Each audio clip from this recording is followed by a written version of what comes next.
Interessenskonflikt. Interessenskonflikt. Interessenskonflikt. Jeden Tag das gleiche Spiel, ihr wisst wovon ich rede. Alle Frauen wollen shoppen bei Miss 60 oder Rewe. Und sie wollen Geld ausgeben, das sie nicht einmal besitzen. Denn der Mann, der war's verdienen und der musste dafür schwitzen. Schatz, kaufst du mir das und vielleicht auch noch dies? Ja, du kannst mich langsam mal los, bevor ich auf dich schieß.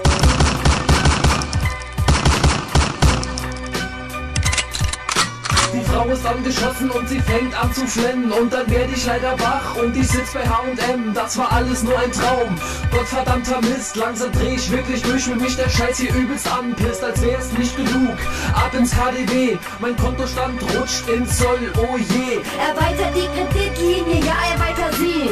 Und die Frau will shoppen, doch Pölle Kölsch will poppen. Interessenskonflikt. Interessenskonflikt. Interessenskonflikt. Ich würde es wirklich zu gerne ausprobieren, diese Differenzen zwischen uns schnell zu regulieren. Doch mir fällt keine Lösung ein, es ist wie es ist. Eine Frau bleibt eine Frau und der Mann, der wird gedisst. Interessenskonflikt. Schon wieder, Interessenskonflikt. wie immer, Interessenskonflikt. was ginge, Interessenskonflikt. viel schlimmer, Interessenskonflikt. no problem, Interessenskonflikt. schön shoppen.